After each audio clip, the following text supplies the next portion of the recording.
고려 사람들의 결혼과 이혼. 글쓴이 김난옥.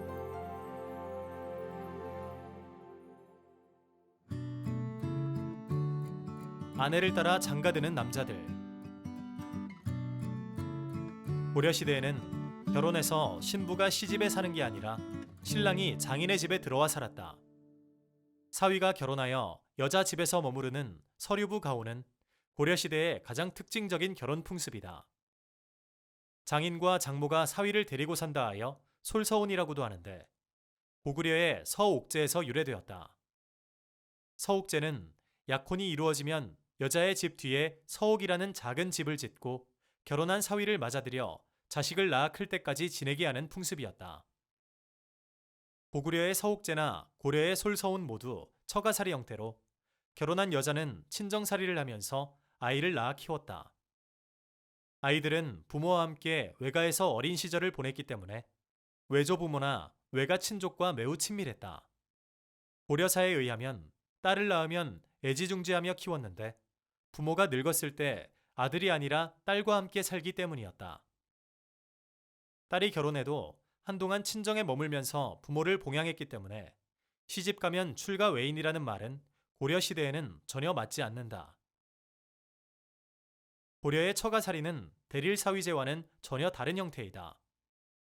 일반적으로 아들 없이 딸만 가진 부모가 사위를 맞아들여 데리고 살면서 더불어 사위의 노동력을 가사에 보태는 것이 대릴사위 풍습이다.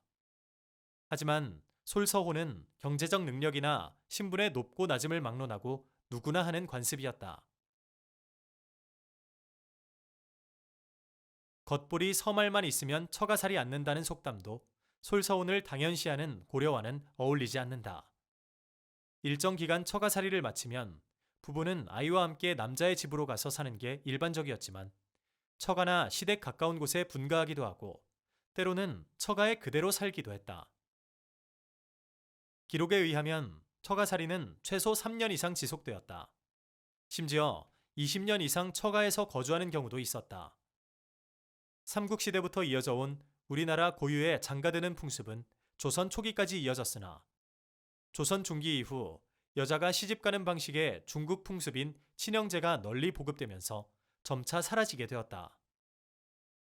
조선이 건국된 이후에 유교 이념을 정치뿐만 아니라 일상생활에도 적용시키면서 남자가 여자를 따라가는 결혼 풍습은 타파해야 할 전통으로 간주되었다. 사위가 자신의 부모보다 처부모를 더 살뜰하게 모신다든지 며느리 얼굴을 제대로 볼 수도 없다느니 하는 불평들이 쏟아졌다. 하늘 같은 남자가 지극히 천한 여자를 따라 장가들 수 없다면서 결혼 후 곧바로 여자가 남자를 따라 시집으로 오는 친형을 해야 한다고 주장했다.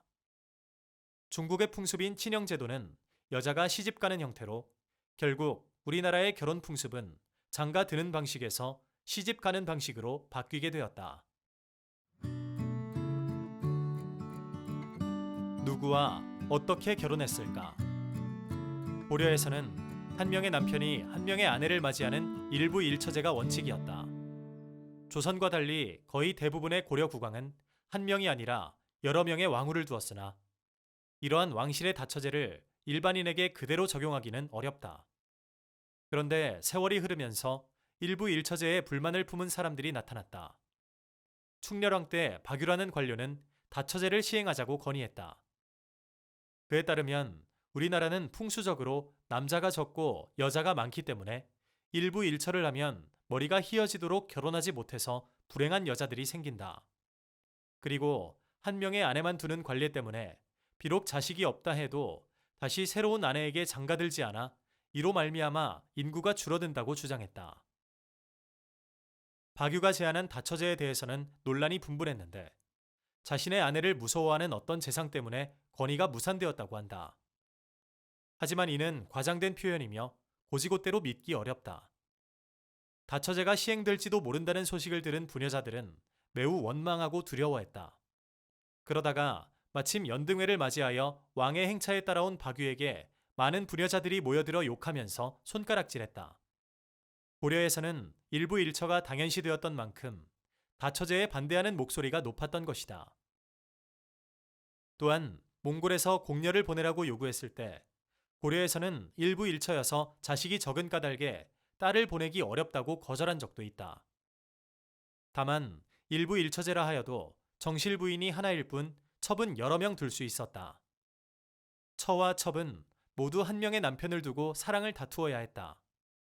현대의 관점에서 보면 진정한 일부 일처는 아니었다. 고려시대에는 가까운 친족 간에 결혼하는 근친혼도 오랫동안 이어졌다. 고려 왕실에서는 삼촌과 조카 혹은 이모와 조카 사이뿐만 아니라 심지어는 이복 남매가 결혼하기도 했다. 광종과 그의 왕비 대목 왕후는 태조 왕건의 딸과 아들로서 이복 남매 사이에 결혼하였다. 성종의 아버지와 어머니는 태조 왕건의 아들과 딸로 이복 남매 사이였다. 따라서 성종에게는 태조가 할아버지이면서 동시에 외할아버지라는 기이한 관계였다. 고려 중기의 대표적 권력가인 이자겸은 자신의 딸을 예종과 결혼시켰는데 둘 사이에 낳은 아들이 인종이었다. 이자겸의 또 다른 두 딸이 인종과 결혼하여 왕후가 되었으므로 인종은 두 명의 이모와 결혼한 셈이다. 왕실의 근친혼은 후대로 내려올수록 약화되었으며 특히 원나라에서 동성 간 결혼을 폐지하라고 요구한 이후 점차 사라져갔다. 왕실과 마찬가지로 일반인들 사이에서도 근친혼이 이루어졌으며 같은 성씨끼리 결혼하는 동성혼 역시 규제가 없었다. 근친혼에 대한 규제도 당사자를 처벌하는 게 아니었다. 대부분 그 사이에서 출생한 자식이 벼슬길에 나가지 못하게 하는 식으로 제재했다. 그러면 얼마나 가까운 친족끼리 결혼했을까? 고려 전기에는 이복남매 사이의 자식에게 벼슬길을 금지시키는 판문이 나오기도 했다. 하지만 이는 매우 극단적인 사례이고 대체로 부계와 모계, 사촌 내지 육촌 이내의 친족이 결혼할 수 없는 금혼 대상이 되었다. 하지만 고려 말까지 이러한 규정은 잘 지켜지지 않았다.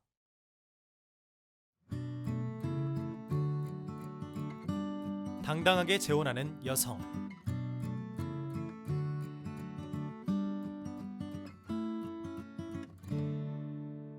여성의 재혼을 억제했던 조선시대와 달리 고려시대에는 별다른 제약이 없었다. 물론 남편이 죽은 후 수절하는 여성이 칭송을 받았다. 하지만 과부가 된 후에도 계속 절개를 지키라고 강요하는 분위기는 아니었다. 성종의 왕비 문덕왕후는 처음에 왕실인 홍덕원군에 시집갔다가 다시 재혼하여 성종의 첫 왕후가 되었다. 충선왕의 왕비 허씨는 왕현과 결혼하여 3남 4녀를 낳았는데 첫 남편이 죽은 후 충선왕의 사랑을 얻어 왕후가 되었다. 국왕이 초혼이든 재혼이든 상관없이 왕비는 반드시 처녀여야 하는 조선시대와는 매우 달랐다. 물론 조선의 중전은 한 명이고 고려는 여러 명이라는 차이가 있지만 과부가 후궁도 아닌 정식 왕비가 될 수 있었다는 사실은 조선과 다른 고려인의 결혼관을 잘 보여준다. 고려는 과부도 왕비가 될 수 있었던 시대이므로 여자의 재혼을 부도덕하게 여기지 않았다. 고려 중기에 활동한 이승장의 어머니는 사별한 후 어린 아들을 데리고 재혼했다. 그런데 재혼한 남편이 집안이 가난하다는 이유를 내세워 의자, 즉 의붓아들인 이승장에게 공부를 시키지 않고 자신의 아들과 같이 일하게 했다. 그러자 그녀는 이승장의 아버지가 공부했던 사학인 솔성제에 입학시켜 공부시켜야 저승에서 전남편을 볼 면목이 있다고 주장했다. 결국 이승장의 의부는 아내의 의견을 따랐고 이승장은 급제한 후 감찰어사의 관직까지 올랐다. 의자는 전남편의 아들, 의부는 어머니의 새남편을 뜻하는데 고려시대에는 친자뿐만 아니라 의자에게도 음서의 혜택을 주었다.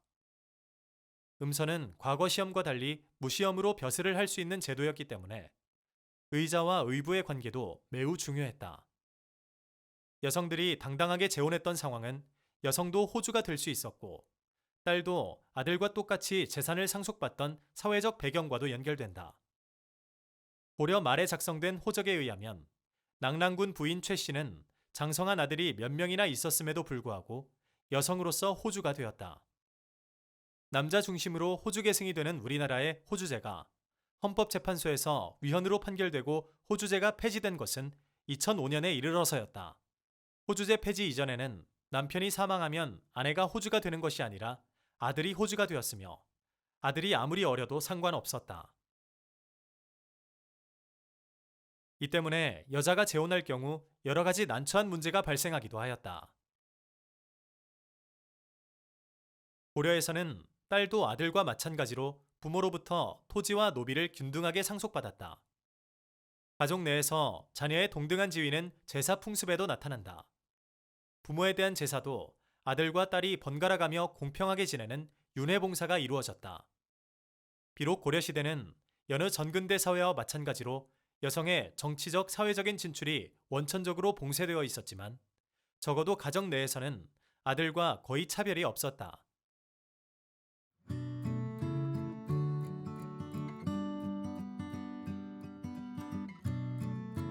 이혼하는 이유.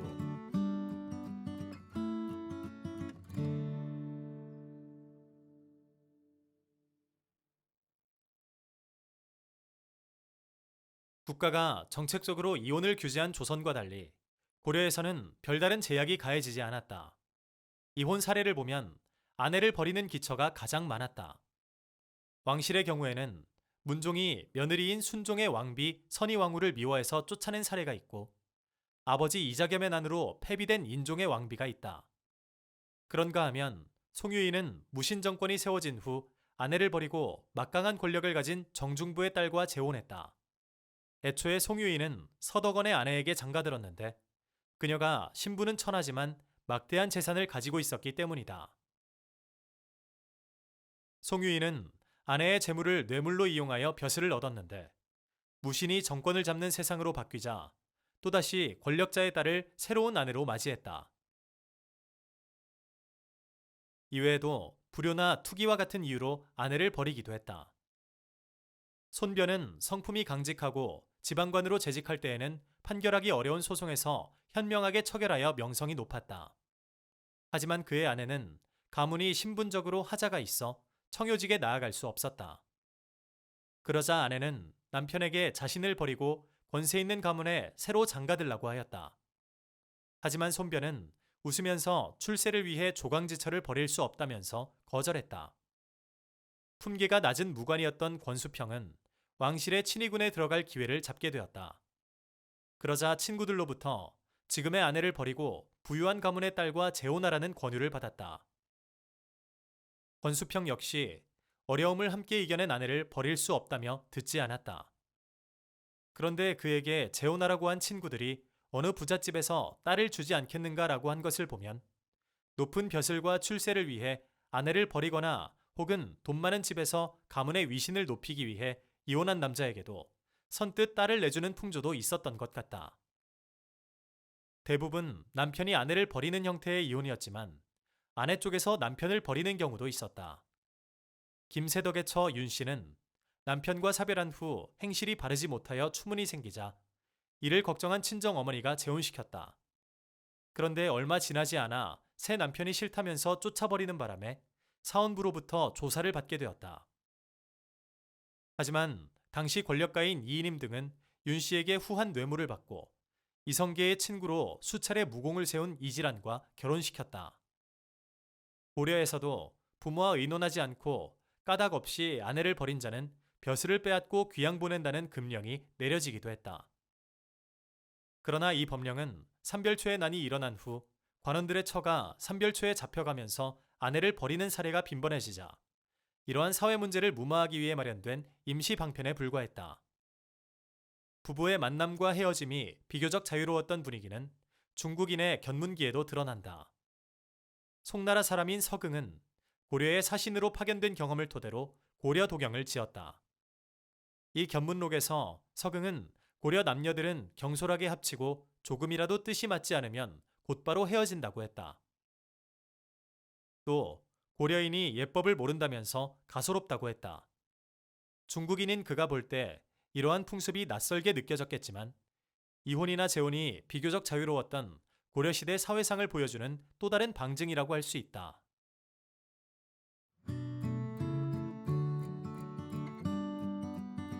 고려인의 사랑 표현.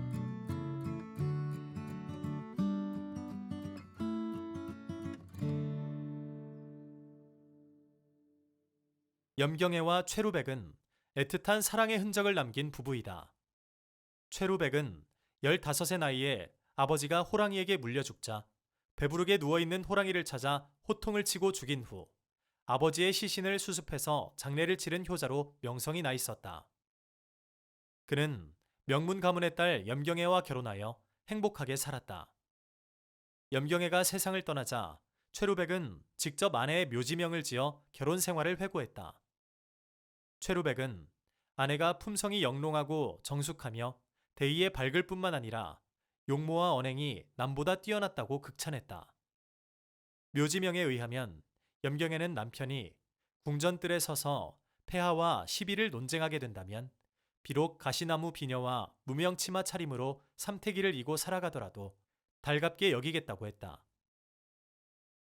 최루백도 이처럼 자신을 위해 희생한 아내에 대해 그대를 감히 잊지 못하리라. 아직 함께 묻히지 못하는 일이 매우 애통하다고 묘지명에 적었다. 하지만 부부의 돈독한 애정도 생사를 넘나들 수는 없었다. 최루백은 첫 아내인 염경애와의 사이에 사남 2녀를 두었지만 염경애가 죽자 다시 세 장가를 들어 3남 2녀를 낳았다. 가부장 사회라면 상상하기 어려운 일이지만 구애에 적극적인 여성도 적지 않았다. 어느 날 허공이 달밤에 검은 고를 타고 있었는데 그에 반한 이웃집 처녀가 담을 넘어와 접근했다.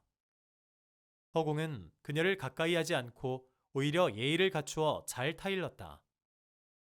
부끄러움을 느낀 처녀가 되돌아가긴 했지만 지금으로서도 상상하기 어려울 정도로 대담한 행동이었다. 이후 허공은 윤국민의 딸과 혼인했는데 아내가 죽자 자기 집에서 키우던 처제의 딸과 결혼하여 사헌부의 탄핵을 받기도 했다. 김태현은 눈썹이 그림처럼 아름다운 용모로 유명했는데 함께 공부하던 선배의 딸로부터 유혹을 받았다. 그녀는 과부가 된 지 얼마 되지 않았는데 김태현의 수려한 외모를 흠모하는 내용의 시를 적어 창틈으로 던져 구애했다. 하지만 그날 이후 김태현이 선배 집의 발길을 끊으면서 과부의 적극적인 애정 공세는 성공하지 못했다. 물론 고려시대에도 현숙하고 정절을 지키려는 여성이 많았지만 사랑을 차지하기 위해 적극적으로 나서거나 과감한 애정 표현도 서슴지 않았던 여성들이 있었다는 점에서 조선시대와는 사뭇 다른 분위기였음을 알 수 있다. 고려인들의 적극적인 애정 표현은 고려 가요에도 드러난다. 고려 가요는 뛰어난 수사적 표현과 운율의 아름다움을 통해 일상생활의 감정을 잘 그려냈는데 그 중에는 남녀 간의 사랑을 노래한 남녀 상열지사가 많다. 가시리에서는 나를 버리고 떠나는 임을 원망하면서도 이내 돌아오길 바라는 간절한 마음을 녹여냈다. 동동에서는 1년 12달의 변화와 임에 대한 그리움을 연결하여 묘사했다. 가시리나 동동은 비교적 점잖게 애정을 드러내고 있지만 만전춘이나 쌍화점은 노골적으로 감정을 표현했다. 만전춘은 싸늘한 얼음 위에 자리를 깔아 너무 추워서 임과 내가 얼어 죽는 한이 있더라도 정 깊은 오늘 밤이 더디 새기만을 소원하는 내용이다. 쌍화점에서는 가게에 떡사러운 여인과 그녀의 손목을 잡은 서역인의 애정 행각이 그렸다. 가사에는 자신들의 행동이 소문날까봐 두려워하면서도 노골적인 사랑 노름을 끊지 못하는 상황이 담겨 있다. 유행가가 사회상을 보여주듯 고려가요는 고려시대의 사랑에 대한 인식을 반영하고 있다. 이처럼 적극적이며 다소 외설스럽기까지 한 고려가요는 재혼과 이혼이 비교적 자유로웠던 고려인의 애정관을 간접적으로나마 보여준다.